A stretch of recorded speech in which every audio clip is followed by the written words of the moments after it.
రాష్ట్రానికి ఉప ముఖ్యమంత్రి పవన్ కళ్యాణ్ సనాతన ధర్మ పరిరక్షకుడిగా కొత్త అవతారం ఎత్తారు. ఆ హోదాలో ఉన్న వ్యక్తి అన్ని మతాలను సమానంగా చూస్తున్నట్టు కనపడాలి. తను ఏ మతానికి చెందినా, ఏ మతంపై ప్రత్యేక అభిమానం ఉన్నా దానిని బాహాటంగా తెలియచేయడం రాజ్యాంగపరంగా సెక్యులర్ స్ఫూర్తికి విరుద్ధం. తిరుమల లడ్డు విషయంలో అందరిలాగానే పవన్ కూడా మనస్తాపం చెందారనుకుందాం. ఆ బాధతోనే ఆయన 11 రోజుల ప్రాయశ్చిత దీక్ష చేపట్టి బెజవాడ కనకదుర్గమ్మ మెట్లు కడిగారు అనుకుందాం.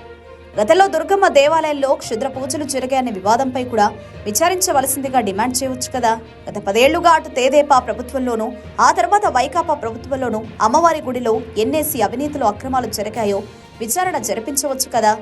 దాని గురించి ఎందుకు ఆయన మౌనం వహించారు? పవన్ కళ్యాణ్ దుర్గగుడి మెట్లు కడిగే సమయంలో అక్కడికి కూతవేటు దూరంలో వరద బాధిత ప్రజలు తమకు ఫ్లడ్ రిలీఫ్ అందలేదని రోడ్లపైకొచ్చి గొడవ చేశారు. పోలీసులు వారిని లాఠీచార్జ్ చేశారు. పవన్ కళ్యాణ్ మెట్లు కడగడం అనే వార్త వల్ల ఆ వార్త సైడ్ అయిపోయింది. ప్రజలకి సంక్షేమ పథకాలు అందడం లేదు. ఎన్నికల ముందు ఇచ్చిన హామీలను ఇంతవరకు నెరవేర్చలేదు కూటమి ప్రభుత్వం. ప్రజలు గొంతెత్తి అడిగినా ఆ గొంతు వినపడకుండా మీడియా మొత్తం లడ్డూ ప్రసాద వివాదం మోగుతుండాలి.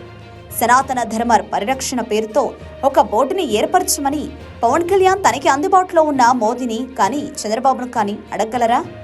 రాష్ట్రంలోని అన్ని దేవాలయాలను ఆ బోర్డుకి అప్పచెప్పమని ప్రెషర్ చేయగలరా అని ప్రజలు పవన్ కళ్యాణ్ ప్రశ్నిస్తున్నారు.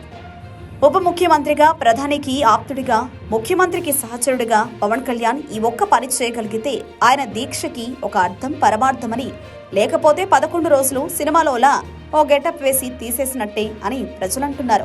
అసలు ల్యాబ్ రిపోర్ట్లో ఉన్నదేంటి? సస్పెక్టెడ్ అడల్ట్రేషన్ అంటే అనుమానాస్పద కల్తీ అని మాత్రమే.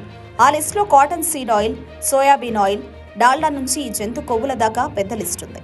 అంటే అవన్నీ ఉన్నాయని కాదు, అందులో ఏదో ఒకటి ఉండే అవకాశం ఉందని, ఏవి లేకపోయినా ఫాల్స్ పాజిటివ్ వచ్చే అవకాశం ఉందని కూడా ఆ రిపోర్ట్ చెబుతోంది.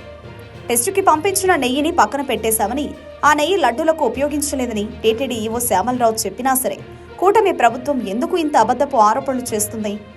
లడ్డూలో కల్తీ జరిగిందో లేదో సిబిఐ చేత విచారణ జరిపించండి అని అందరూ కోరుతుంటే పవన్ కళ్యాణ్ దాని గురించి పెదవి విప్పడం లేదు. ఎందుకు?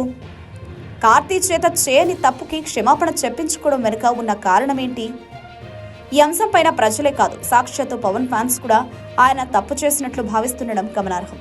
డిప్యూటీ సీఎం వరకు ఎదిగి ఎంతో సాధించిన పవన్ ఒకే ఒక్క తప్పుతో అంతా పోగొట్టుకున్నాడని ఆయన ఫ్యాన్స్ మరియు జనసేన అనుచరులు సోషల్ మీడియా వేదికగా వారి బాధ వ్యక్తపరుస్తున్నారు.